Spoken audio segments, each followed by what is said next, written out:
I don't know how many people are going to show up, though. So, good evening, everybody. We are in the last of the book. Oh, we've only got a few more pages of Rule 9, and then we're into Rule 10. So, let me cue up the Rule 10 music. It's good. We're only a few pages in. Mary Lou is with us, but I do not have a Mary Lou cam set up. So let's see, YouTube. Be precise in your speech.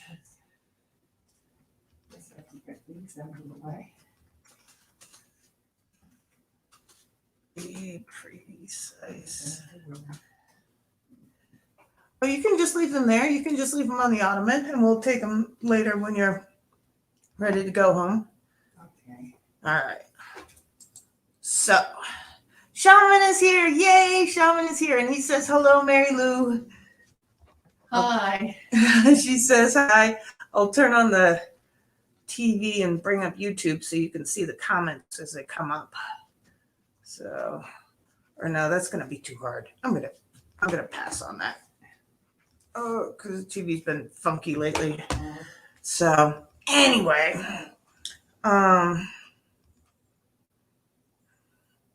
no problem. We're on now.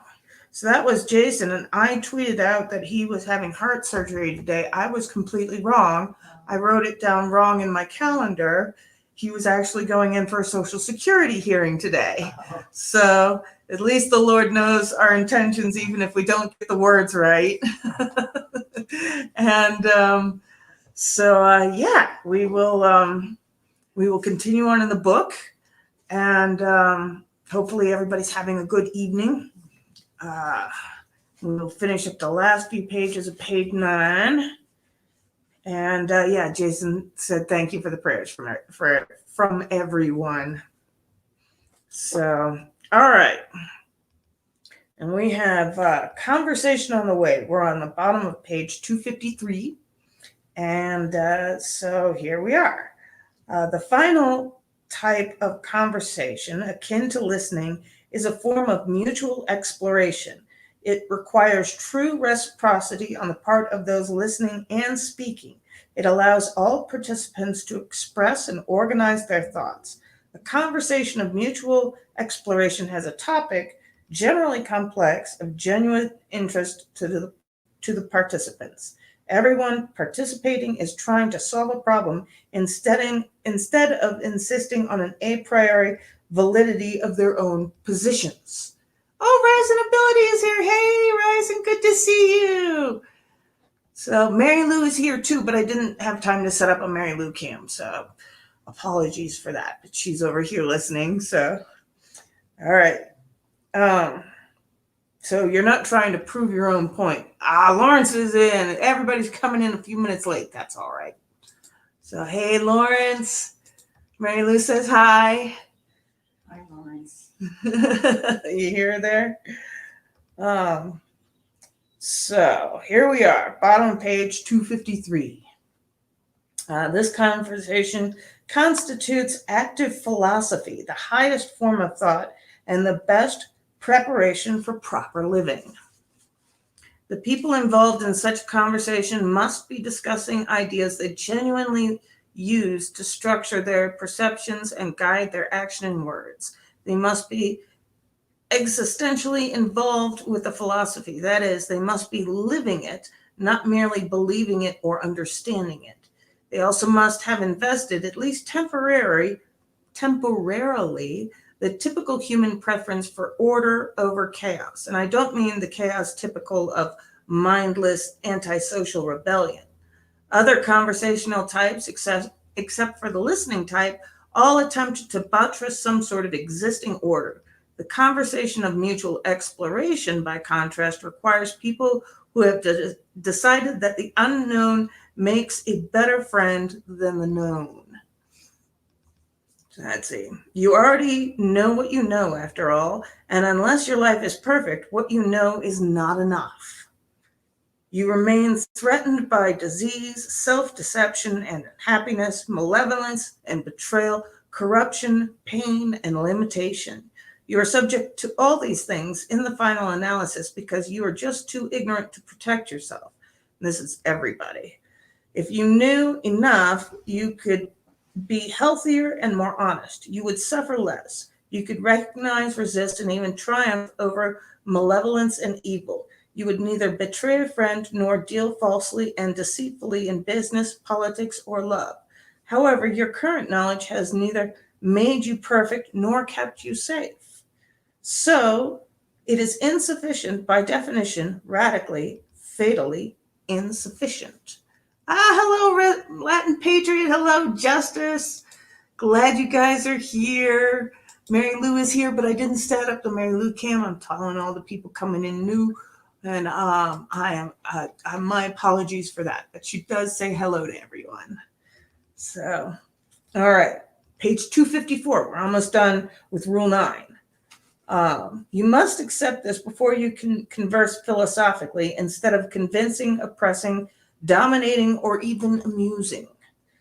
You must accept this before you can tolerate a conversation where the word that eternally mediates between order and chaos is operating, psychologically speaking. To have this kind of conversation, it is necessary to respect the personal experience of your conversational partners. You must assume that they have reached careful, thoughtful, genuine conclusions, and perhaps they must have done the work that justifies this assumption. You must believe that if they shared their conclusions with you, you could bypass at least some of the pain of personally learning the same things, as learning from the experience of others can be quicker and much less dangerous. You must mediate too, instead of strategizing towards victory. If you fail or refuse to do so, then you merely automatically repeat what you already believe, seeking its validation and insisting on your rightness. But if you are mediating as you converse, then you listen to the other person and say the new and original things that can rise from deep within of their own accord. It's as if you are listening to yourself during such a conversation, just as you are listening to the other person. You are describing how you are responding to the new information imparted by the speaker. You are reporting what the information has done to you, what new things it has made appear within you, how it has changed your presuppositions, how it has made you think of new questions. You tell the speaker these things directly. Then they have the same effect on him. In this manner, you both move towards somewhere newer and broader and better. You both change as you let your old presuppositions die, as you shed your skins and emerge renewed. Oh, hey, Mr. Brandon's here. Yay, good to see you. He says, gave you a like, need to head to bed. Well, thank you for stopping by and liking. That I really appreciate that. You have a good rest tonight. All right. So, where are we? A conversation such as this is one where it is the desire for truth itself on the part of both participants, that is, truly listening and speaking. That's why it's engaging, vital, interesting, and meaningful. That sense of meaning is a sign from the deep, ancient parts of your being. You're where you should be, with one foot in order, the other tentatively extended into chaos and the unknown. You're immersed in the Tao, the following of the great way of life. There, you're stable enough to be secure, but flexible enough to transform. There, you're allowing new information to inform you, to permeate your stability, to repair and improve its structures and expand its domain. There, the constituent elements of your being can find their more elegant formation. Sorry, that word just got me for a second. A conversation like that places you in the same place that listening to great music places you, for much the same reason. A conversation like that puts you in the realm where souls connect, and that's a real place. It leaves you thinking, quote, that was really worthwhile. We really got to know each other, end quote. The masks came off and the searchers were revealed. So listen to yourself and to those with whom you are speaking. Your wisdom then consists not of the knowledge you already have, but the continual search for knowledge, which is the highest form of wisdom. It is for this reason that the priestess at the Delphic oracle in ancient Greece spoke most highly of Socrates, who always sought the truth. She described him as the wisest living man because he knew that he knew nothing. Assume that the other person you are listening to might know something you don't. All right, so now we're into Rule 10, which has this great picture. It's a famous painting. Let me see if I can. It's the man standing with the apple in front of his face, and it shows us our blind spots. If we're so focused on something that's in front of our face like that, we can't see anything, and we can't be seen. Our face at least can't be seen. So this is be precise in your speech. Why is my laptop obsolete? Is how he starts this chapter out. What do you see when you look at a computer, at your own laptop more precisely? You see a flat, thin, gray and black box. Less evidently, you see something to type on and look at. Nonetheless, even with the second perceptions included, what you are seeing is hardly the computer at all. The gray and black box happens to be a computer right now, right here and now, and maybe an expensive computer. Nevertheless, it will soon be something so unlike a computer that it will be difficult to give it away. We will all discard our laptops within the next 5 years, even though they still may be working perfectly. Speak for yourself. I think my computer is like 8 years old. But anyway, you get the point. Even though the screens, keyboards, mice, and internet connections may all still flawlessly perform their tasks, 50 years from now, early 21st century laptops will be oddities like the brass scientific tools of the late 19th century. The latter now appear more like the arcane accoutrement of alchemy, designed to measure phenomena whose existence we no longer even recognize. How can high-tech machines, each possessing more computing power than the entire Apollo space program, lose their value in such a short period of time? How can they transform so quickly from the exciting, useful, and status-enhancing machines to complex pieces of junk? It's because the nature of our perceptions themselves and the oft invisible interaction between those perceptions and the underlying complexity of the world. Your laptop is a note in a symphony currently being played by an orchestra of incalculable size. It's a very small part of a much greater whole. Most of its capacity resides beyond its hard shell. It maintains its function only because of a vast array of other technologies are currently and harmoniously at play. If fed, for example, by a power grid whose function is invisibly dependent on the ability of a myriad of complex physical, biological, economic, and interpersonal systems, the factories that make the parts are still in operation. The operating system that enables its function is based on those parts and not on others yet to be created. Its video hardware runs the technology expected by the creative people who post their content on the web. Your laptop is in communications with a certain specific ecosystem of other devices and web servers. And finally, all of this is made possible by an even less visible element, the social contract of trust, the interconnected and fundamental, honest political and economic systems that make the reliable electricity grid a reality.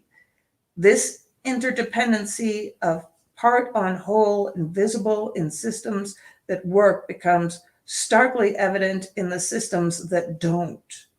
The higher order surrounding systems that enable personal computing hardly exist at all in corrupt third world countries, so that the power lines, electrical switches, outlets, and all the other entities so hopefully and concretely indicative of such a grid are absent or compromise, and in fact make little contribution to the practical delivery of electricity to people's homes and factories.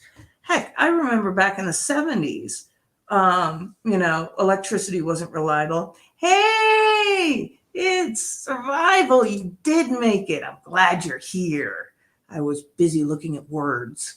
So awesome. Awesome. Glad to have you here. So, all right. But yeah, back in the 70s, electricity was not reliable enough to even have an electric stove. I mean, most people had gas stoves in their house. Electrical stoves were considered new, and you really didn't want a house with them because if the electricity went off, there was no way to cook food. So yeah, I remember my neighbors coming over because we had a gas stove. They had an electric stove, and whenever the power went out, how are they to eat? So often our neighbors were over for supper. Survival says, I know all about electricity. So yeah, you work in it, don't you? And yeah, Survival is getting close to 1,000 subs. Congratulations. Woo! I need to work harder, although I really can't. These two lives do me in. Sean, Survival, you do, and you're much more entertaining than I am anyway. So yes, we do. We've got a pro electrician in the house. That's the word I was looking for. So yeah, way to go, Survival. Proud of you. You deserve it. You and your mega love shout outs. So awesome to have you here. All right. So let's see. Where was I? This makes perceiving the electronics and other devices that electricity theoretically enables disparate functional units frustrating at a minimum and impossible at worst. This is partly because of technical insufficiency. The systems simply don't work, but it's also no small part because of the lack of trust characteristic of systemically corrupt societies. To put it another way, what you perceive as your computer is like a single leaf on a tree in a forest, or even more accurately, like your fingers rubbing briefly across that leaf. A single leaf can be plucked from a branch. It can be perceived briefly as a single self-contained entity, but that perception misleads more than it clarifies. In a few weeks, the leaf will crumble and dissolve. It would not have been there at all without the tree. It cannot continue to exist in the absence of the tree. This is the position of our laptops in relation to the world. So much of what they are resides outside the boundaries that the screen devices we hold on our laps can only maintain their computer-like facade for a few short years. Almost everything we see and hold is like that, although often not so evidently. So, all right, we are on to the next section, which is called Tools, Obstacles, and Extensions into the World. We assume that we see objects or things when we look at the world, but that's not really how it is. Our evolved perceptual systems transform the interconnected, complex, multi-level world that we inhabit, not so much into things per se, as into useful things, or their nemesis, things that get in the way. This is the necessary practical reduction of the world. This is the transformation of the near infinite complexity of things through the narrow specification of our purpose. This is how precision makes the world sensibly manifest. That is not at all the same as perceiving objects. We don't see valueless entities and then attribute meaning to them. We perceive the meaning directly. We see floors to walk on and doors to duck through and chairs to sit on. It is for this reason that a beanbag and a stump both fall into the latter category, despite having little objectively in common. We see rocks because we can throw them, and clouds because they can rain on us, and apples to eat, and the automobiles of other people to get in our way and annoy us. We see tools and obstacles, not objects or things. Furthermore, we see tools and obstacles as the handy level of analysis that makes them most useful or dangerous given our need, abilities, and perceptual limitations. The world reveals itself to us as something to utilize and something to navigate through, not as something that merely is. And for babies, something to stick in their mouths. If you've ever been around an infant, they will stick anything in their mouth. So, um, oh, Latin, thank you so much. She says you have awesome content. Bless your heart. I appreciate you. Oh my gosh. So yeah, I'll get there slowly enough, but I mean, you know, you all are my Pam fam, and I love you for it. So we see the faces of the people we are talking to because we need to communicate with those people and cooperate with them. We don't see the microcosm, their microcosmic structures, their cells, or their subcellular organelles, molecules, and atoms that make up their cells. We don't see as well the macrocosm that surrounds them, the family member and friends that make up their immediate social circle, the economies that they are embedded within, or the ecology that contains all of them. Finally, and equally important, we don't see them across time. Go on up, Sam. That's a good boy. Yeah. You want to move the pillow for him? He's having trouble getting up because the pillow's in the way. Here we go. Now you don't need to be a whiny puppy. Get on up. That's a good boy. Sorry, we had a dog interruption here. So we see them in the narrow, immediate, and overwhelming now instead of surrounded by the yesterdays and tomorrows that may be a bit more an important part of them than whatever is currently and obviously manifest.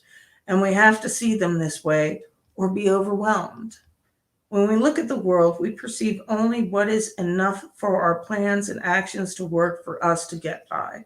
What we inhabit then is this enough, this radical, functional, unconscious simplification of the world.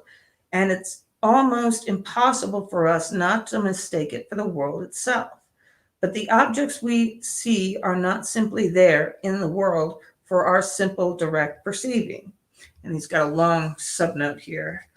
This is why, for example, it has taken us far longer than we originally assumed to make robots that could function autonomously in the world. The problem of perception is far more difficult than our immediate effortless access to our own perceptions predispose us to infer. In fact, the problem of perception is so difficult that it stalled the early progress of artificial intelligence almost fatally from the perspective of that time. As we discovered that disembodied abstract reason could not solve even the simple world problems, pioneers such as Rodney Brooks proposed in the late 1980s and early 90s that bodies in action were necessarily preconditions to the parsing of the world into manageable things, and the AI revolution regained its confidence and momentum. They exist in a complex, multi-dimensional relationship to one another, not as self-evidently separate, bounded, independent objects. We perceive not them, but their functional utility, and in doing so, we make them sufficiently simple for sufficient understanding. It is for this reason that we must be precise in our aim. Absent that, we drowned in the complexity of the world. This is true even for our perceptions of ourselves, of our individual persons. We assume that we end at the surface of our skin because of the way we perceive, but we can understand with a little thought that the provisional nature of that boundary.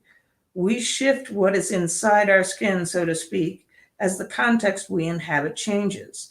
Even when we do something as apparently simple as picking up a screwdriver, our brain automatically adjusts what it considers body to include the tool. We can literally feel things with the end of the screwdriver. When we extend a hand holding the screwdriver, we automatically take the length of the ladder into account. We can probe nooks and crannies with its extended end and comprehend what we are exploring. Furthermore, we instantly regard the screwdriver we are holding as our screwdriver.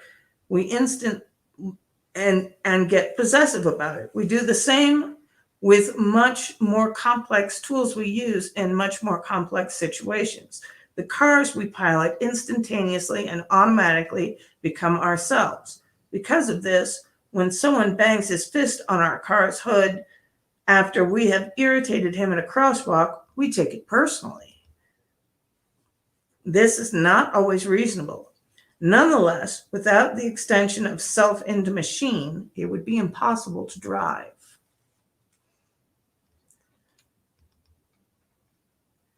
Now, Sean, is that a question for me? You're kind of lost. He's setting up a preface. He's talking about our perceptions and how they're not as accurate as we tend to think that they are. I take this can into my hand and automatically I can use it as a tool to hit the screen. And because, the sensation reverberates through the can, it, becomes a part of my hand, like a tennis racket or a baseball bat or anything like that.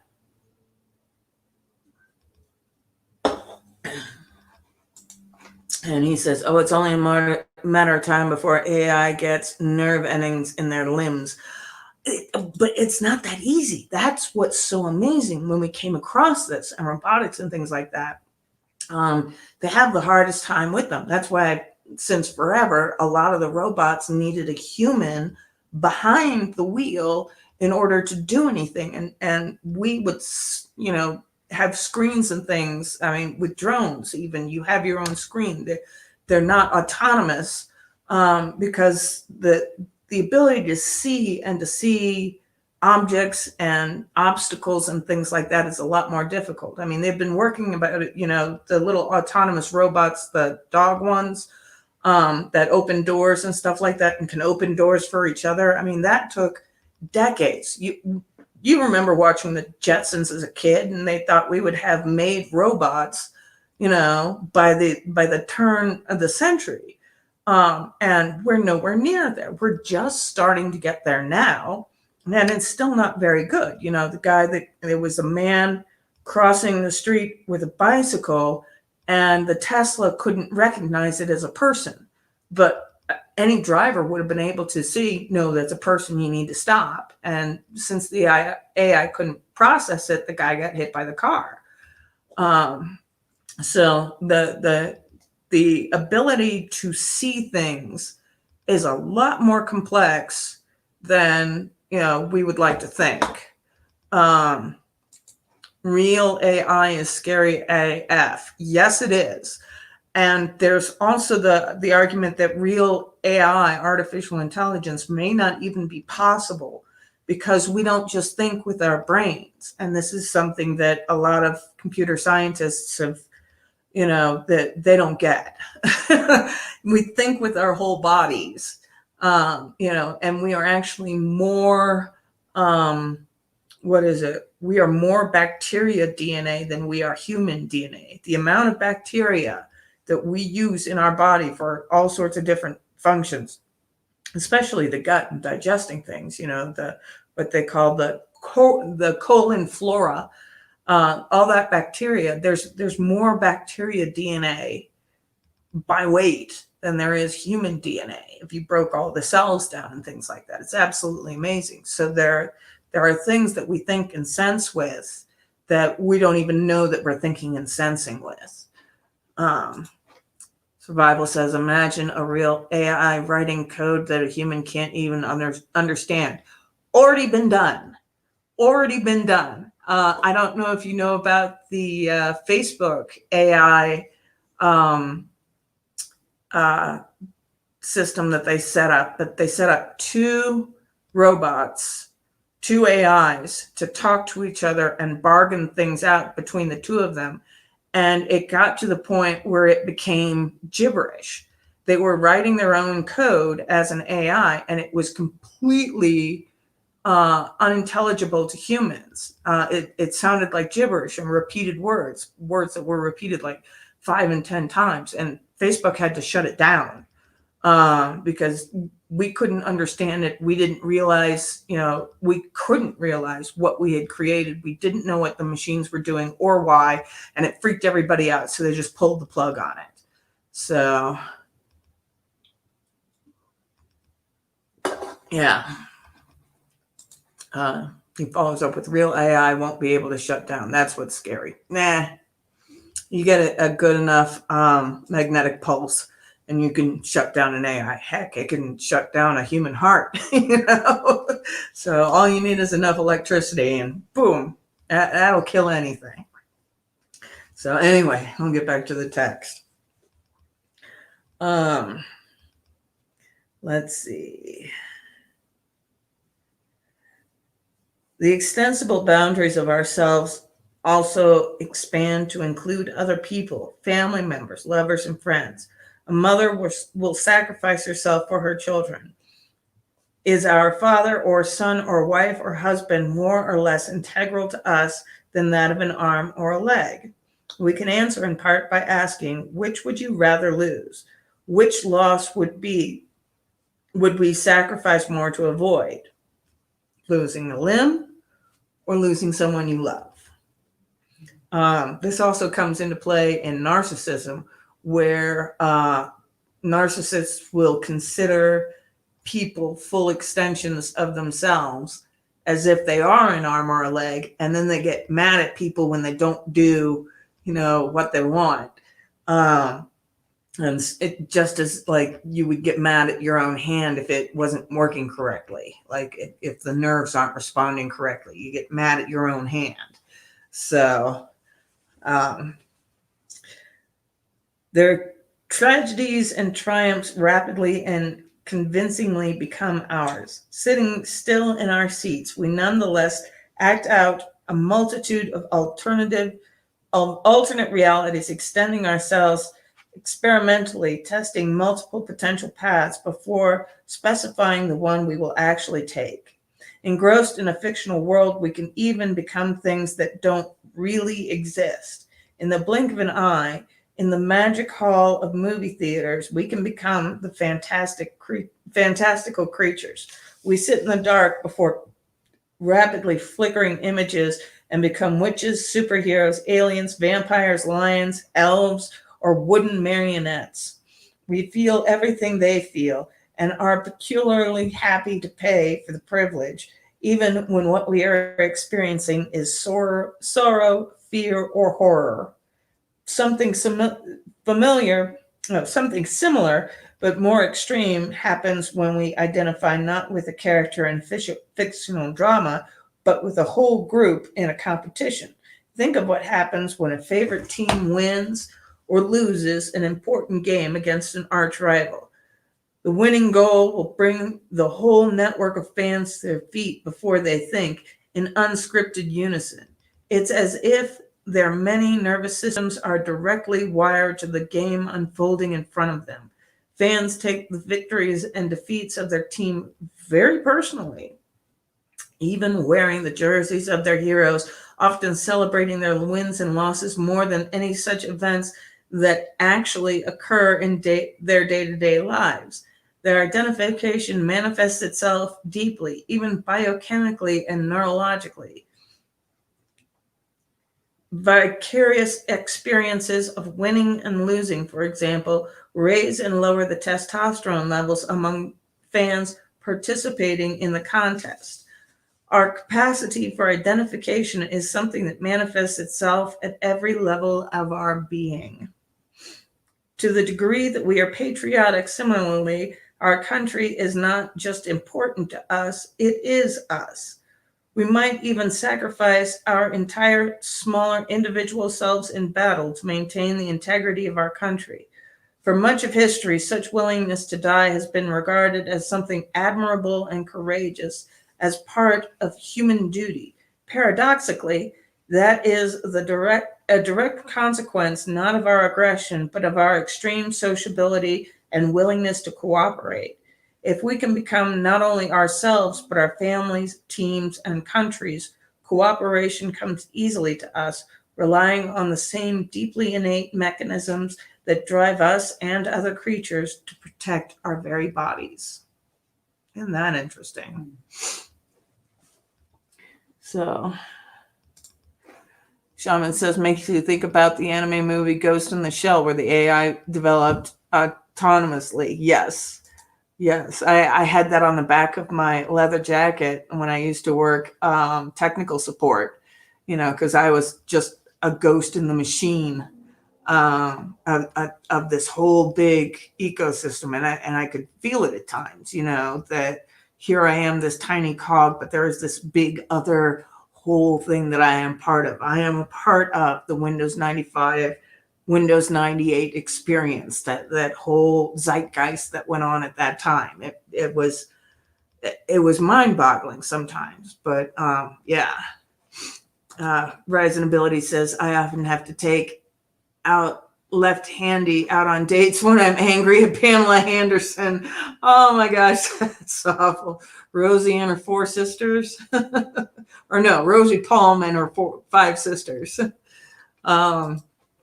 Survival says, text me your, text me your address and it might magically appear.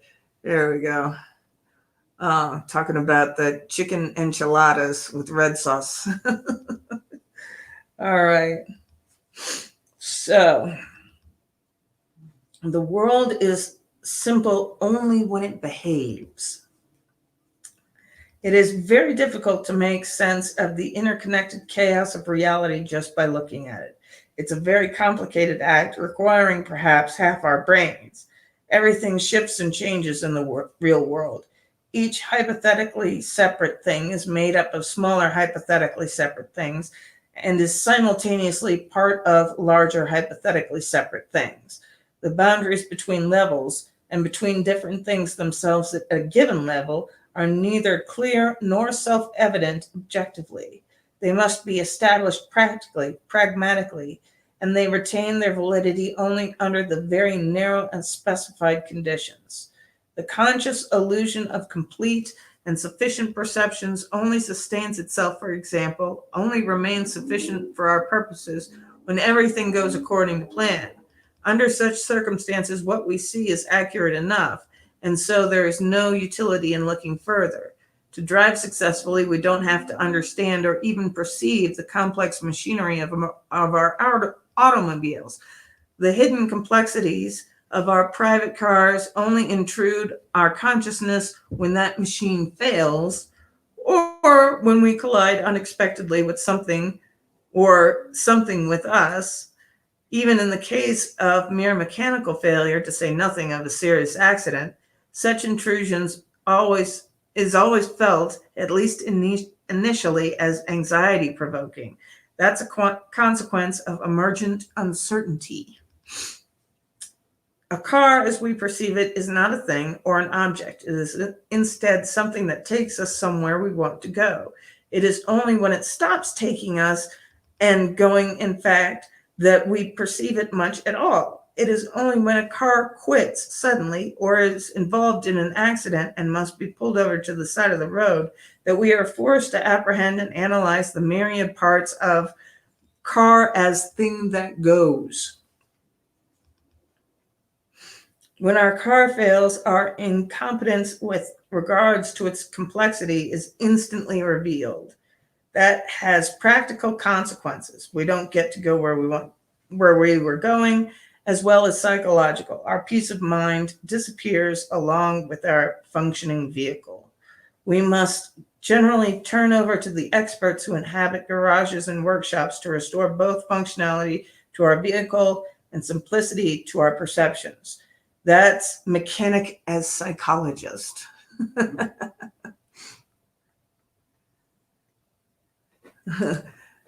Justice asks, where's my AI nerve endings, lol?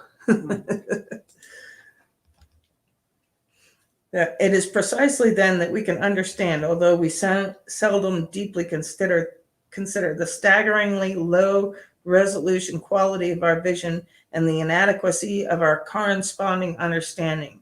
In a crisis, when our thing no longer goes, we turn to those whose expertise far transcends ours to restore the match between our expected desire and what actually happens. This all means that the failure of our car can also force us to confront the uncertainty of the broader social context, which usually is invisible to us, in which the machine and the mechanic are mere parts. Betrayed by our car, we come up against all the things we don't know. Is it time for a new vehicle? Did I err in my original purchase? Is the mechanic competent, honest, and reliable?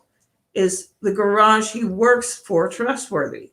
Sometimes, too, we must contemplate something worse, something broader and deeper. Have the roads now become too dangerous? Have I become, or always been, too incompetent, too scattered and inattentive, too old? The limitations of all of our perceptions of things and selves manifest themselves when something we can usually depend on in our simplified world breaks down. Then the more complex world that was always there, invisible and conveniently ignored, makes its presence known. It is then that the walled garden we archetypically inhabit reveals its hidden but ever-present snakes. And if you're watching the Sunday show where Jordan Peterson is going through the Bible, it's the same circuitry in our brain, the snake circuitry, that we experience these things. It's predator, even though there's no predator when you wreck your car, but it runs through the same circuit of, oh my gosh, I need to look out for a predator now. So we're on page 266. You and I are simple only when the world behaves. When things break down, what has been ignored rushes in. When things are no longer specified with precision, the walls crumble and chaos makes its presence known. When we've been careless and let things slide, what we have refused to attend to gathers itself up, adopts a serpentine form, and strikes, often at the worst possible moment. It is then that we see what focused intent, precision of aim, and careful attention protects us from. Imagine a loyal and honest wife suddenly confronted by evidence of her husband's infidelity. She has lived beside him for years. She saw him as she assumes he is, reliable, hardworking, loving, dependable. In her marriage, she is standing on a rock, or so she believes. But he becomes less attentive and more distracted. He begins, in the cliched manner, to work longer hours. Small things she says and does irritate him unjustifiably. One day, she sees him in a downtown cafe with another woman, interacting with her in a manner difficult to rationalize and ignore. The limitations and inaccuracy of her former perceptions become immediately and painfully obvious. Her theory of her husband collapses. What happens in consequence? First, someone emerges in his stead, a complex, frightening stranger. And Billy Joel had a whole song on this. That's when the stranger kicked me right between the eyes. And it's people that you think that you know and understand, especially people closer to you who you've spent more time with. And suddenly they're a stranger to you when they do something out of character. So that's a great old 80s song, The Stranger.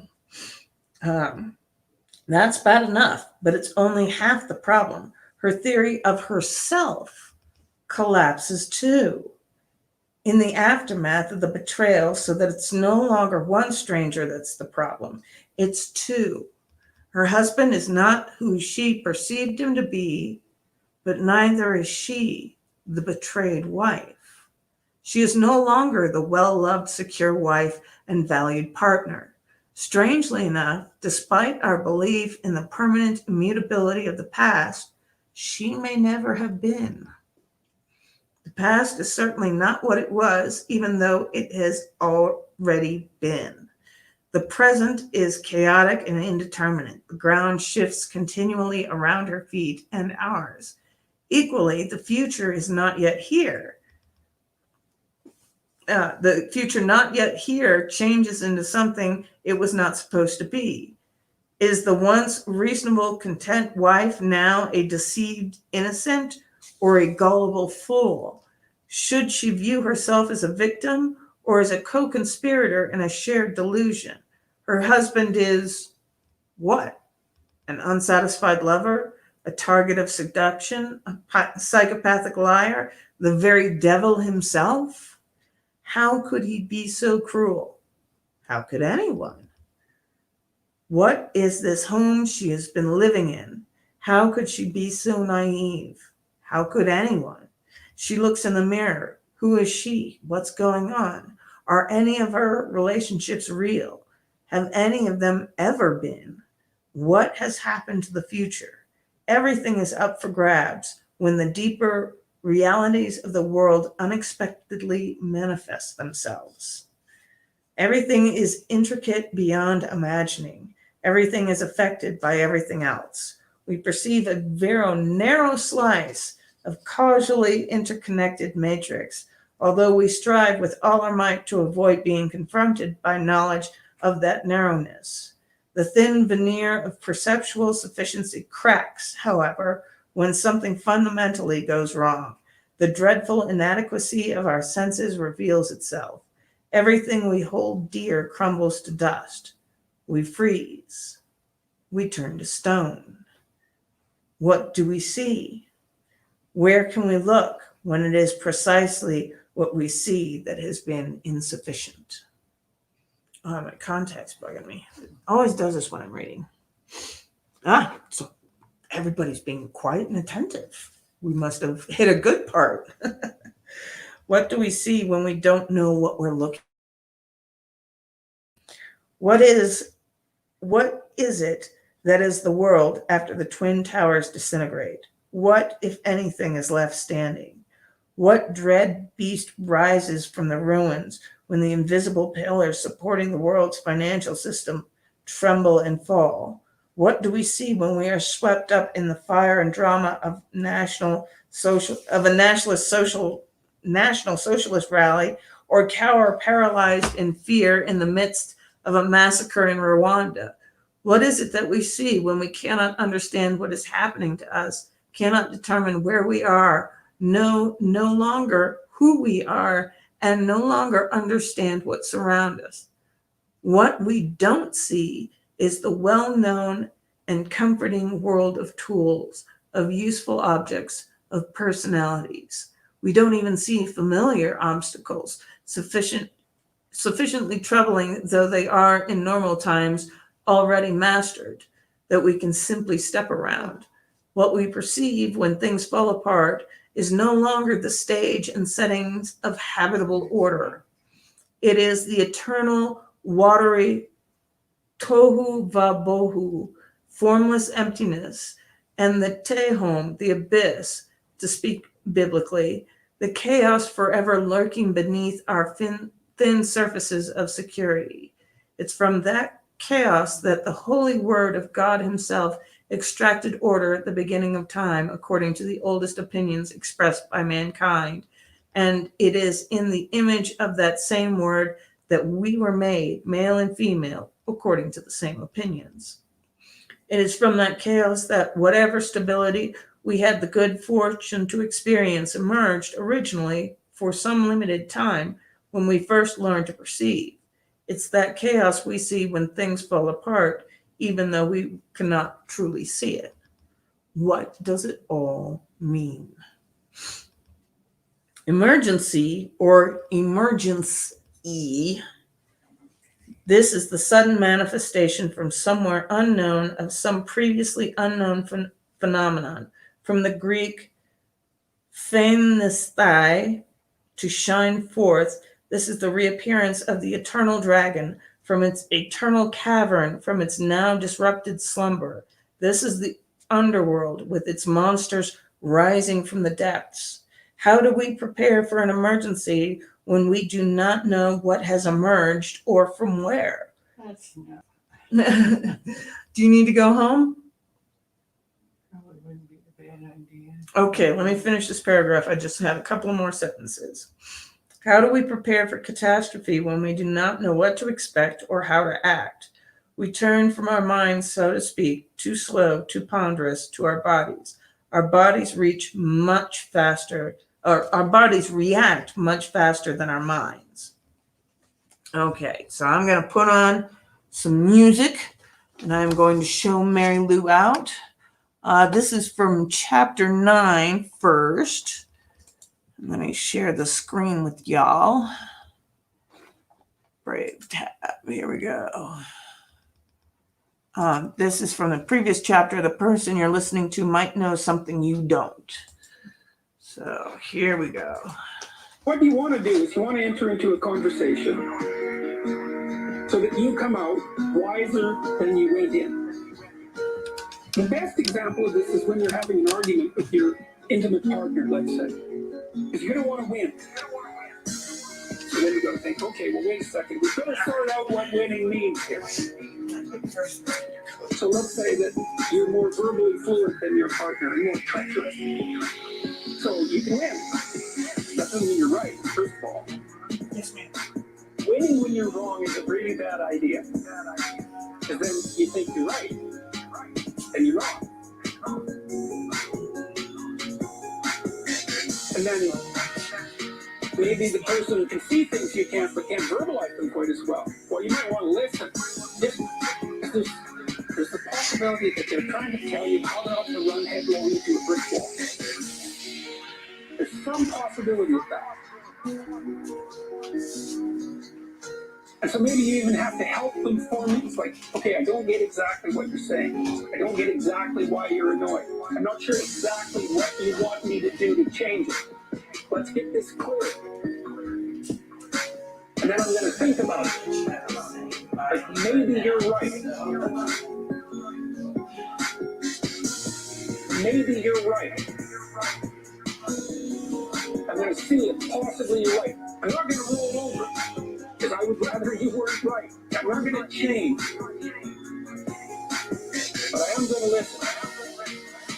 I would rather not run headlong into a brick wall if I don't have to. And so that's the idea with the conversation.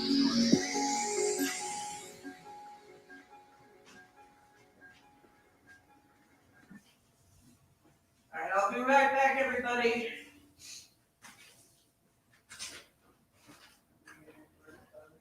No. Go right back in.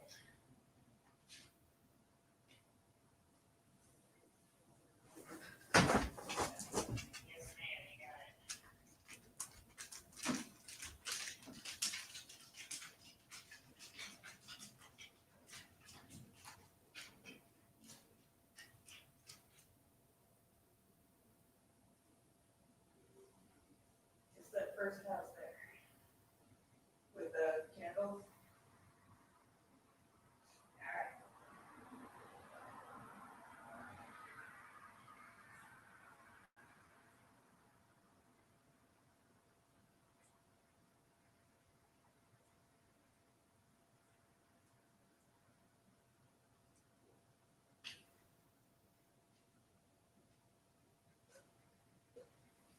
No, you're all right.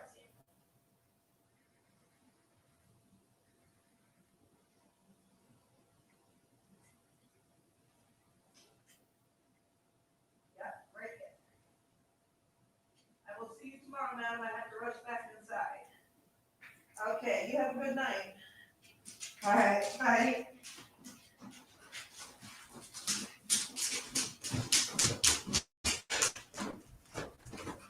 Thank you guys for being so patient. I'm going to put on the next song because now I have to go to the little girl's room. So this is the next song following up from there. Let's see, share screen, tab. There we go. So, in Genesis, one of the things God has Adam do first. God makes the world by speaking. Okay, so that's the first thing to think about. You're supposed to think in a sophisticated way about this.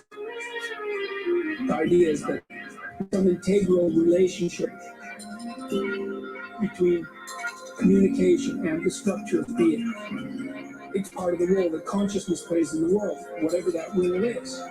Language takes the chaos and makes it into things. And so God has Adam name all the animals. They're not even really real until they have names. Well, let's say that you're having a rough patch in a relationship, and you don't know why. It's unnamed. Is it real? Well, yeah. It's manifesting itself in that physiological discomfort. When you talk about it, you name it. It goes from this blurry thing that's kind of potential to snap. And then it's this thing. That's a horrible thing. It's like a little poisonous thing, but it's not a whole foggy cloud of potential poison. It's like this little sharp poison thing. And then you think, okay, it's real. It's a little monster. It's little at least. And now probably we can do something about it. If we can admit to it. So it's this precision. Because the unnameable is far more terrifying than the nameable. No matter how terrible the actuality is, it's rarely as terrible as your imagination.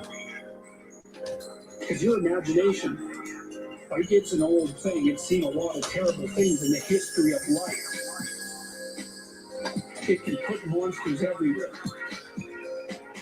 And so it's almost always better, it might be better without exception, to name the thing, no matter how terrible it is. And if you can't name it, what that means is you're telling yourself that you're so terrified that you can't bring your attention to bear on it. You're going to lose it instantly. If it's so terrifying that you cannot face it, it's won. The worst way of demonizing people is to not be able to say anything about them, because then God only knows what they're unspeakable. Bring everything out of the realm of the unspeakable.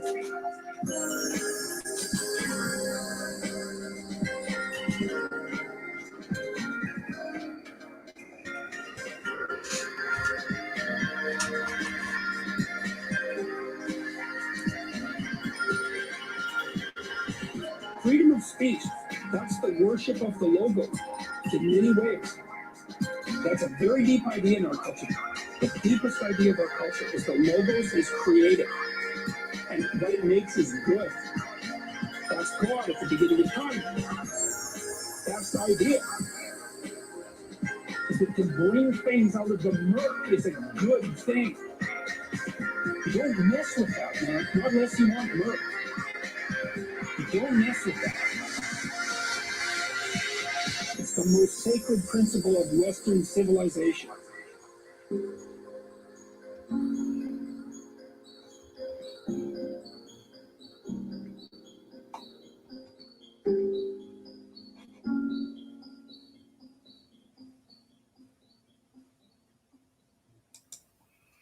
I was supposed to click one button over that does the share screen in front of the whole screen, and that way you wouldn't have seen the big mess that is to the side of me, but you can still see some of it now in my Red Bull collection. Those are empty cans that I have collected over the days, and then I get a big bag and I take them all out at once to the recycling. So I think it's better than little individual trips, but seeing my waistline, little individual trips might not be uncalled for. If my nerves could keep up, which they haven't been able to lately. So anyway, when things collapse around us, our perception disappears and we act. Ancient reflexive responses, rendered automatic and efficient over hundreds of millions of years, protect us in those dire moments when not only we thought, but perception itself when not only thought, but perception itself fails. Under such circumstances, our bodies ready themselves for all possible eventualities. First, we freeze. That's the autonomic nervous system. Fight or flight. They figured out there's another one to it, and that's freeze. So yeah, when your stress hormones go up, when you're dealing with a snake, when you see a car heading your direction, you'll freeze. Diving out of the way, that's for Hollywood, but in real life, you'll freeze. And the interesting thing is that oftentimes when we do see a threat, like something coming from our periphery, like another car that we're about to hit, we're actually reacting before our brain has even time to process what it is that we're looking at. And that's why younger drivers will get in more accidents than experienced drivers, just because we have more of those neural networks laid down to deal with such things. So, but anyway, the reflexes of the body then shade into emotion, the next stage of perception. Is this something scary, something useful, something that must be fought, something that can be ignored? How will we determine this and when? We don't know. Now we are in such a costly and demanding state of readiness. Our bodies are flooded with cortisol and adrenaline. Our hearts beat faster, our breath quickens. We realize painfully that our sense of competence and completeness is gone. It was just a dream. We draw on physical and psychological resources saved from carefully for just this moment, if we are fortunate enough to have them. That's what I mean about younger drivers. We prepare for the worst or the best. We push the gas pedal furiously to the floor and slam on the brakes at the same time. We scream or laugh. We look disgusted or terrified. We cry. And then we begin to pace. Then we begin to parse the chaos. And so the deceived wife, increasingly unhinged, feels the motivation to reveal all to herself, to her sister, to her best friend, to a stranger on a bus, or retreats into silence and ruminates obsessively to the same end. What went wrong? What did she do that was so unforgivable? Who is this person that she has been living with? What kind of world is this where such things can happen? What kind of God would make such a place?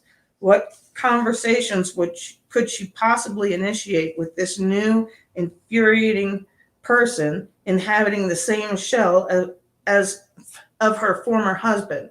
What forms of revenge might satisfy her anger? Who could she seduce in return for this insult? She is by turns enraged, terrified, struck down by pain, and exhilarated by the possibilities of her newfound freedom. Her last place of bedrock security was in fact not stable, not certain, not bedrock at all. Her house was built on a foundation of sand. The ice she was skating on was simply too thin. She fell through into the waters below and is drowning. She's been hit so hard that her anger, terror, and grief consume her. Her sense of betrayal widens until the whole world caves in. Where is she? In the underworld, with all its terrors. How did she get there? This experience, this voyage into the substructure of things, this is all perception too, in its nascent form. This preparation, this consideration of what might have been and what could still be, this emotion and fantasy. This is all the deep perception now necessary before the familiar objects that she once knew reappear, if they ever do, in their simplified and comfortable form. This is perception before the chaos of possibility is rearticulated into the functional realities of order. Was it really so unexpected? She asks herself. She asks others, thinking back. Should she now feel guilty about ignoring the warning signs, subtle though they may have been, encouraged though she was to avoid them? She remembers when she first married, eagerly joining her husband with every single night to make love. Perhaps that was too much to expect, or even too much to cope with. But once in the last 6 months, once every 2 or 3 months, for years before that, would anyone she could truly respect, including herself, put up with such a situation? There's a story for children, There's No Such Thing as a Dragon, by Jack Kent, that I really like. It's a very simple tale, at least on the surface. I once read its few pages to a group of retired University of Toronto alumni and explained its symbolic meaning. The recording is available on his YouTube, called Slaying the Dragon Within Us lecture, originally broadcast by TVO, and he gives a link here. It's about a small boy, Billy Bixby, who spies a dragon sitting on his bed one morning. It's about the size of a house cat and friendly. He tells his mother about it, but she tells him that there's no such thing as a dragon. So it starts to grow. It eats all of Billy's pancakes. Soon it fills the whole house. Mom tries to vacuum, but she has to go in and out of the house through the windows because the dragon everywhere. It takes for her forever. Then the dragon runs off with the house. Billy's dad comes home, and there's just an empty space where he used to live. The mailman tells him where the house went. He chases after it, climbs up the dragon's head and neck, now sprawling out to the street, and rejoins his wife and son. Mom insists that the dragon does not exist, but Billy, who's pretty much had it by now, insists, "There is a dragon, Mom." Instantly, it starts to shrink. Soon it's cat-sized again. Everyone agrees that the dragon, the size, one, exists, and two, are much preferable to their gigantic counterparts. Mom, eyes reluctantly opened by this point, asks somewhat plaintively why it had to get so big. Billy quietly suggests maybe it wanted to be noticed. Maybe. That's the moral of many, many stories. Chaos emerges in a household bit by bit. Mutual unhappiness and resentment pile up. Everything untidy is swept under the rug, where the dragon feasts on the crumbs. But no one says anything, and the shared society and negotiated order of the household reveals itself as inadequate or disintegrates in the face of the unexpected and threatening. Everybody whistles in the dark instead. Communication would require admission of the terrible emotions: resentment, terror, loneliness, despair, jealousy, frustration, hatred, boredom. Moment by moment, it's easier to keep the peace. But in the background, in Billy Bixby's house, and in all that are like it, the dragon grows. One day it bursts forth in a form that no one can ignore. It lifts the very household from its foundation.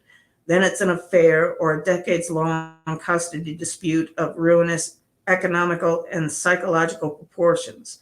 Then it's the concentrated version of the acrimony that could have been spread out tolerably issue by issue over the years of pseudo-paradise of the marriage. Every one of 300,000 unrevealed issues, which have been lied about, avoided, rationalized away, hidden like an army of skeletons in some great horrific closet, burst forth like Noah's flood, drowning everything. There's no ark because no one built one, even though everyone felt the storm gathering. Don't ever underestimate the destructive power of sins of omission. So, maybe the demolished couple could have had a conversation or two or 200 about their sex lives. Maybe the physical intimacy that they undoubtedly shared should have been matched as often as not by a corresponding psychological intimacy. Maybe they could have fought through their roles. In many households in recent decades, the traditional household division of labor has been demolished, not in the name of liberation, not least in the name of liberation and freedom. That demolition, however, has not left so much glorious lack of restriction in its wake as chaos, conflict, and indeterminacy. The escape from tyranny is often followed not by paradise, but by a sojourn into the desert, aimless and confused and deprived. Furthermore, in the absence of agreed upon tradition and the constraints, often uncomfortable, often even unreasonable, that it imposes, there exists only three difficult options: slavery, tyranny, or negotiation. The slave merely does what he or she is told, happy perhaps to shed the responsibility, and solves the problem of complexity in that manner. But it's a temporary solution. The spirit of the slave rebels. The tyrant merely tells the slave what to do and solves the problems of complexity in that manner. But it's a temporary solution. The tyrant tires of the slave. There's nothing and no one there except for predictable and sullen obedience. Who can live with that forever? But negotiation, that requires forthright admission on the part of both players that the dragon exists. That's a reality difficult to face, even when it's still too small to simply devour the knight who dares to confront it. Maybe the demolished couple could have more precisely specified their desired manner of being.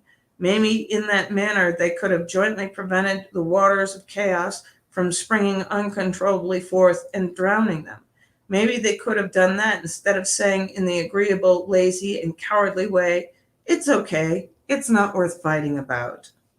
There is little in marriage that is so little that it is not worth fighting about.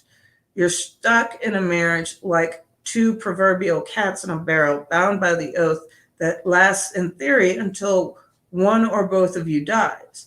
That oath is there to make you take the damned situation seriously. Do you really want the same petty annoyance tormenting you every single day of your marriage for the rest of decades of its existence? Oh, I can put up with it, you think, and maybe you should. You're no paragon of genuine tolerance. And maybe if you brought up how your partner's giddy laugh is beginning to sound like nails on a blackboard, he or she would tell you, quite properly, to go to hell. And maybe the fault is with you and you should grow up and get yourself together and keep quiet. But perhaps braying like the donkey in the midst of a social gathering is not reflecting well on your partner, and you should stick to your guns. Under such circumstances, there is nothing but a fight with peace as the goal that will reveal the truth. But you remain silent and you convince yourself it's because you are a good, peace-loving, patient person, and nothing could be further from the truth. And the monster under the rug gains a few more pounds. Maybe it's a forthright conversation about the sexual dissatisfaction might have been the proverbial stitch in time.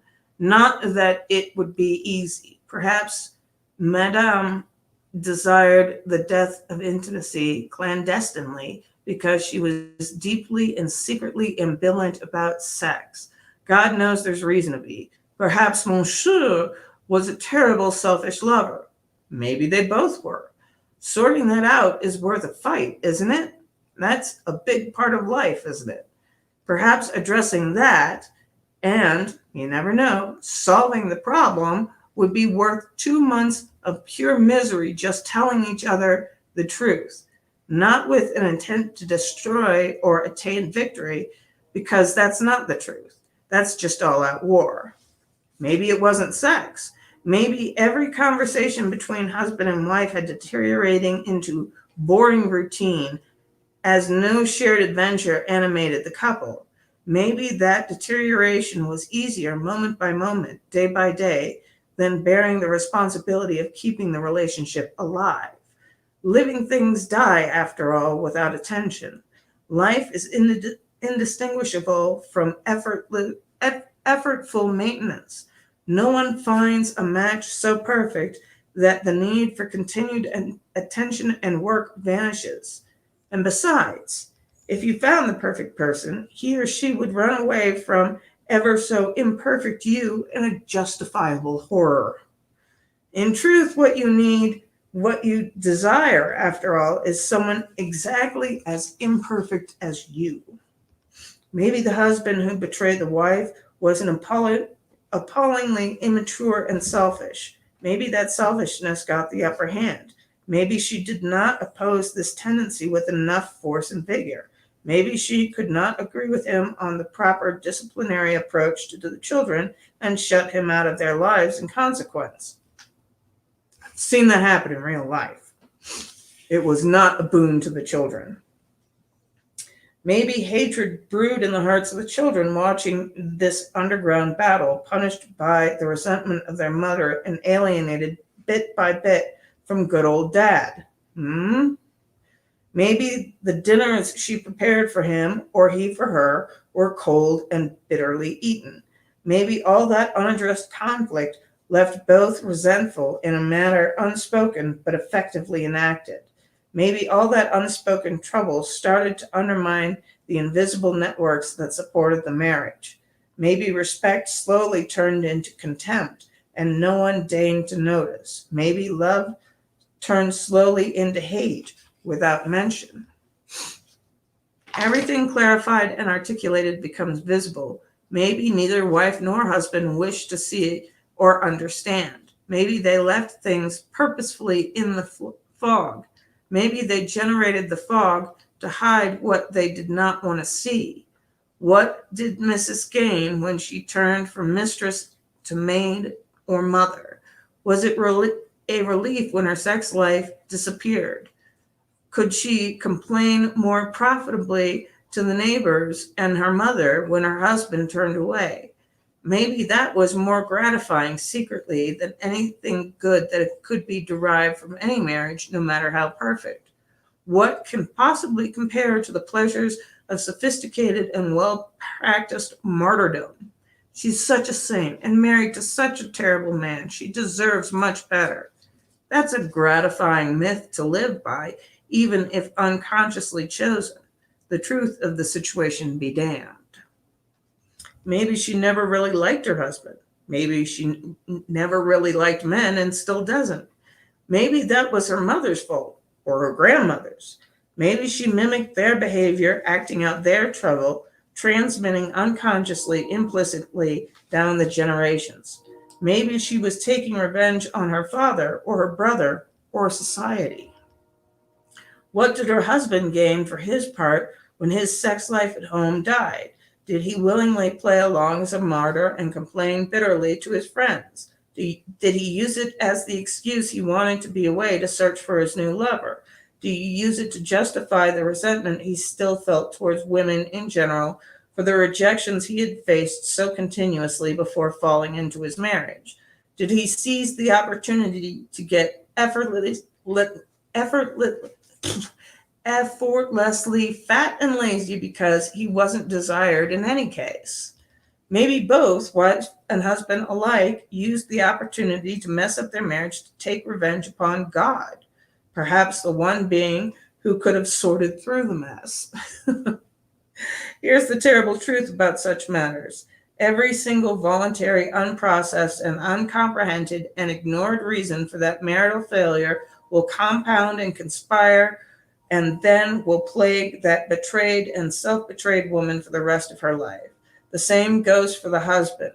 All she, he, they, or we must do to ensure such an outcome is nothing. Don't notice, don't react, don't attend, don't discuss, don't consider, don't work for peace, don't take responsibility. Don't confront the chaos and turn it into order. Just wait. Anything but naive and innocent for the chaos to rise up and engulf you instead. Why avoid when avoidance necessarily and inevitably poisons the future? Because the possibility of a monster lurks underneath all the disagreements and errors. Maybe the fight you are having or not having with your wife or husband signifies the beginning of the end of your relationship. Maybe your relationship is ending because you are a bad person. It is likely, at least in part, isn't it? Having the argument necessary to solve a real problem, therefore, necessitates willingness to confront two forms of miserable and dangerous potentials simultaneous. Chaos, the potential fragility of the relationship, of all relationships, of life itself, And hell, the fact that you and your partner could each be the person bad enough to ruin everything with your laziness and spite. There's every motivation to avoid, but it doesn't help. Why remain vague when it renders a life stagnant and murky? That's what he used in the song, murk. Well, if you don't know who you are, you can hide in doubt. Maybe you're not a bad, careless, worthless person. Who knows? Not you, particularly if you refuse to think about it. And you have every reason not to. But not thinking about something you don't want to know about doesn't make it go away. You're merely trading specific, particular, pointed knowledge of the likely finite list of your real faults and flaws for a much longer list of unidentified potential inadequacies and if insufficiencies.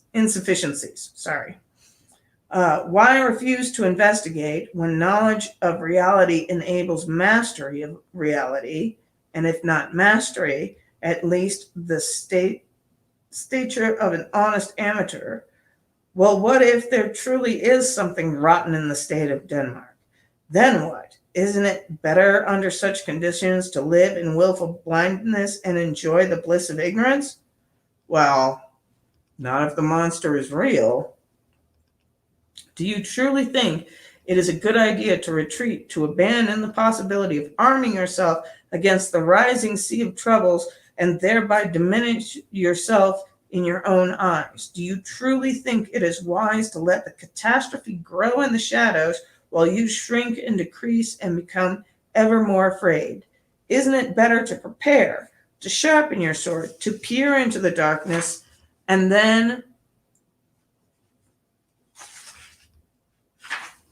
to beard the lion in its den?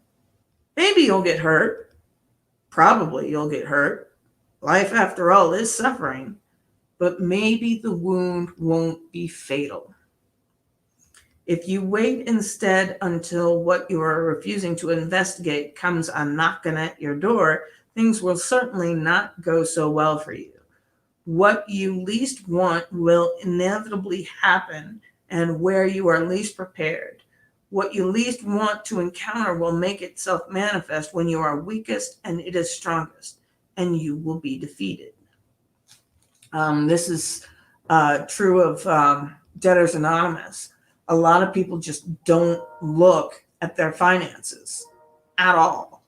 And, you know, the problems mount and you ignore the letters, and the problems mount, and you know, you go through this facade because it's too much to face in little chunks. But then when the whole house of cards comes down, you know, you're talking about bankruptcy, you're talking about audits from the IRS, all these terrible things, simply from not attending to, you know, things which are uncomfortable momentarily in small bits. But the bigger bit of ignoring those small bits, I mean, it's just not worth it. It's not worth it. But so many people end up in situations like that. You know, drinking is a way to avoid feelings. You know, you don't feel good, you have a drink. You have problems with this, you have a drink, you feel better. But that doesn't make the problem go away. And, you know, the next day you wake up with a hangover and the same old problems, only now they may be worse, you know. So this happens a lot. This is not something that's uncommon in human behavior. It's something that plagues the majority of people out there. I don't know that I've known anybody who hasn't been overwhelmed at some point by some problem that they were ignoring that they thought was no big deal and could ignore. This happens a lot in medicine. Excuse me. Doctors will ignore a problem where the patient is going, no, there's a problem here, there's a problem here, there's a problem here, and then it gets catastrophic, and suddenly it's a big problem, and, you know, you're talking about surgery, you're talking about, you know, being at death's door, you're talking about chemotherapy for a tumor that could have been addressed earlier, but was ignored by the doctors because they don't believe their patient for this or the other reason until finally the right scan is done, the right test is run, something like that. I mean, it happened to me. I kept getting sicker and sicker and sicker, and I kept going to the doctor and saying, yo, there's something wrong, there's something wrong, there's something wrong, until finally my cortisol was so low that the test that's used to diagnose my condition, it almost killed me because I didn't have enough cortisol left in my body. And so, yeah, this happens all the time. My neighbor, her husband was having back pains and problems with his bowels and other things like that. And finally, she took him to the hospital and said, no, we're going to have this looked at. And sure enough, turned out it was a tumor. Thank God, not cancer, but still a tumor. And so he had part of his intestines removed, part of his small intestines removed. His appendix was swollen, and so that got removed. And he's just getting better from surgery now. So yeah, as Shaman says, it's not going to go away all by itself. Very much so true. And these things, we have to take care of them. Taking care of a house, for example, if you ignore the crack in the wall, that's not going to make the crack grow smaller. Over time, that crack grows bigger and bigger and bigger, and until you have a hole large enough for mice to get in, or any number of other things, water damage, termites, all these things. If we address them when they're small, they're more manageable. If we wait, if we ignore, if we just whistle past the graveyard, as Jordan mentioned, that it just springs upon us at the worst possible time, when we're at our weakest and it's at its strongest, and then it really becomes a catastrophe. So he sticks a poem in here. Turning and turning in the widening gyre, the falcon cannot hear the falconer. Things fall apart, the center cannot hold. Mere anarchy is loosed upon the world. The blood-dimmed tide is loosed, and everywhere the ceremony of innocence is drowned.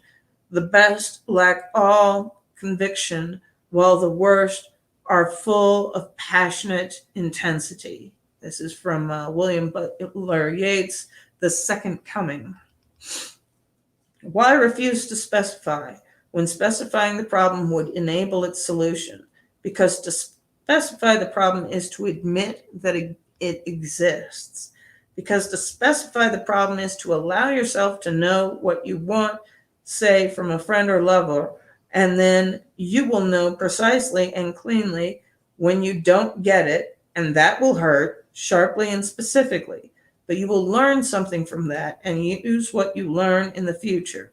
And the alternative to that single sharp pain is the dull ache of continued hopelessness and vague failure, and the sense that time, precious time, is slipping by. Why refuse to specify? Because while you are failing to define success and thereby rendering it impossible, you are also refusing to define failure to yourself, so that if and when you fail, you won't notice and it won't hurt. But that won't work. You cannot be fooled so easily unless you have gone a very far down the road. You will instead carry with you a continual sense of disappointment in your own being and the self-contempt that comes along with that, and the increasing hatred for the world that all of that generates or degenerates. And here comes another poem. Surely some revelation is at hand. Surely the second coming is at hand. The second coming. Hardly are those words out when a vast image of spiritus mundi troubles my sight. Somewhere in the sands of the desert, a shape with a lion body and the head of a man, a gaze blank and pitiless as the sun, is moving its slow thighs, while about it all reel shadows of the indignant desert birds. The darkness drops again, but now I know that 20 centuries of stony sleep were vexed to a nightmare by a rocking cradle, And what thou beast in its hour come at last, slouches towards Bethlehem to be born. I don't really get that myself either. What if she who has been betrayed, now driven by desperation, is now determined to face all the incoherence of past, present, and future? What if she decided to sort through the mess, even though she has avoided doing so until now, and it is all the weaker and more confused for it? Perhaps the effort will nearly kill her, but now she is on a path worse than death by any case. To reemerge, to escape, to be reborn, she must thoughtfully articulate the reality she comfortably but dangerously left hidden behind a veil of ignorance and the pretense of peace. She must separate the particular details of her specific catastrophe from the intolerable general condition of being in a world where everything has fallen apart. Everything, that's far too much. It was a specific thing that fell apart, not everything. Identifiable beliefs failed. Particular actions were false and inauthentic. What were they? How can they be fixed now? How can she be better in the future? She will never return to dry land if she refuses or is unable to figure it all out. She can put the world back together by some precision of thought, some precision of speech, some reliance on her word, some reliance on the word. But perhaps it's better to leave things in the fog. Perhaps by now there just isn't enough left of her. Perhaps too much of her has been left unrevealed, undeveloped. Maybe she simply no longer has the energy. Some earlier care and courage and honesty in expression might have saved her from all this trouble. What if she had communicated her unhappiness with the decline of her romantic life right when it started to decline? Precisely, exactly when that decline first bothered her. Or if it didn't bother her, what if she had instead communicated the fact that it didn't bother her as much as perhaps it should have? What if she had clearly and carefully confronted the fact of her husband's contempt for her household efforts? Would she have discovered her resentment of her father and society itself and the consequent contamination of her relationship? What if she had fixed all that? How much stronger would she then have become? How much less likely to avoid facing up to difficulties in consequence? How might she then have served herself, her family, and the world? What if she had continually and honestly risked conflict in the present in the service of long-term truth and peace? What if she had treated the micro collapses of her marriage as evidence of an underlying instability eminently worthy of attention instead of ignoring them, putting up with them, or smiling through them in such a nice, agreeable manner? Maybe she would be different and her husband different too. Maybe they would still be married, formally and in spirit. Maybe they both would be much younger physically and mentally than they are now. Maybe her house would have been founded more on rock and less on sand. When things fall apart and chaos reemerges, we can give structure to it and reestablish order through our speech. If we speak carefully and precisely, we can sort things out and put them in their proper place and set a new goal and navigate to it. Often communally, if we negotiate, if we reach consensus. If we speak carelessly and imprecise, however, things remain vague. The destination remains unproclaimed. The fog of uncertainty does not lift, and there is no negotiating through the world. So, this is a rough chapter. I'm glad y'all are sticking with me.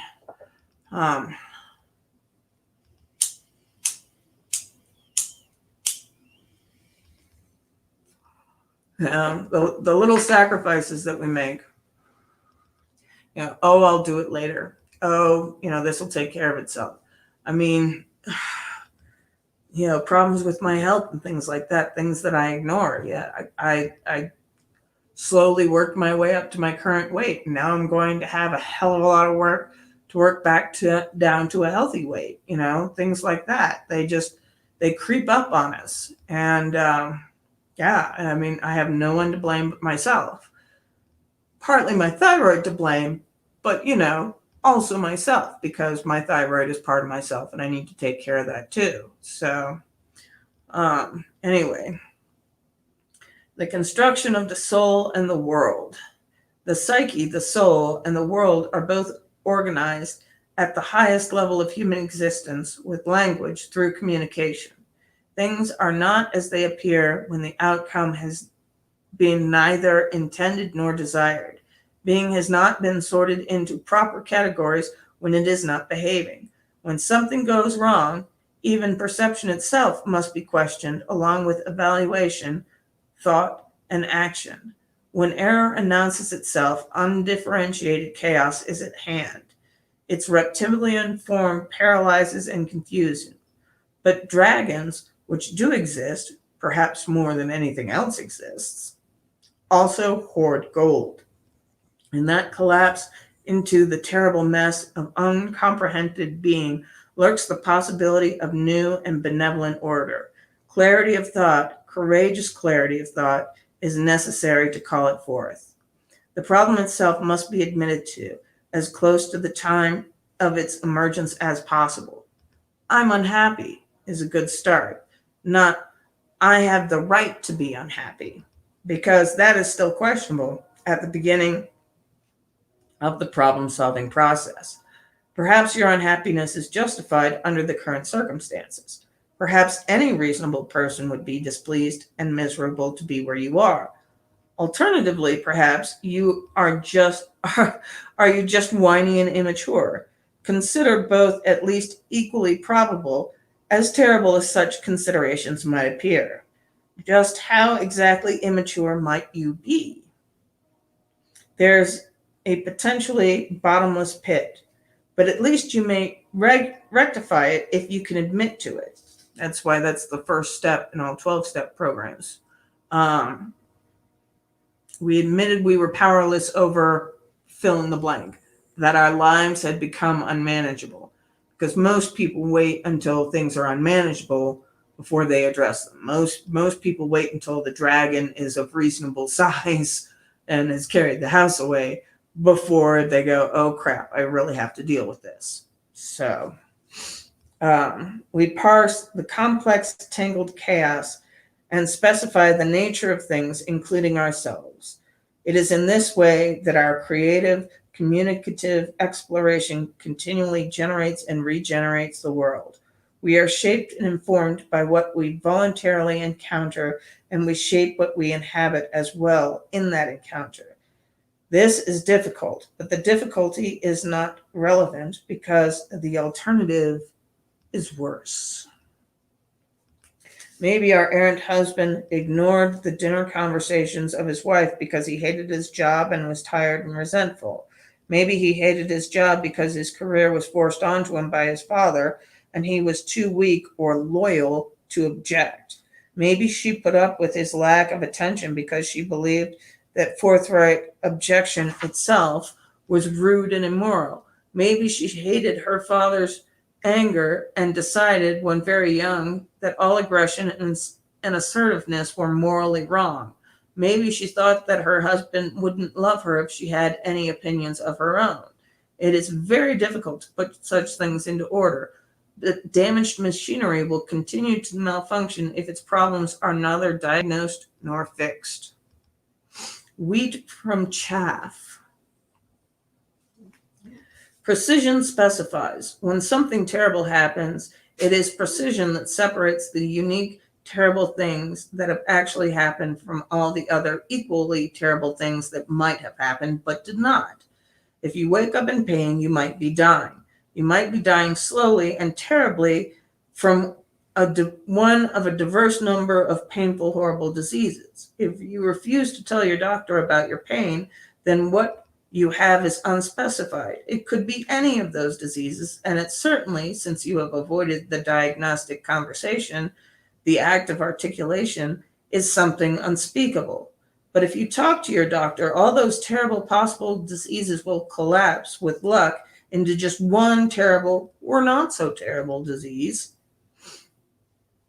or even into nothing. Then you can laugh at your previous fears, and if something really is wrong, well, you've prepared. Precision may leave the tragedy intact, but it chases away the ghouls and the demons. What you hear in the forest but cannot see might be a tiger. It might even be a conspiracy of tigers, each hungrier and more vicious than the other, led by a crocodile. But it might not be, too.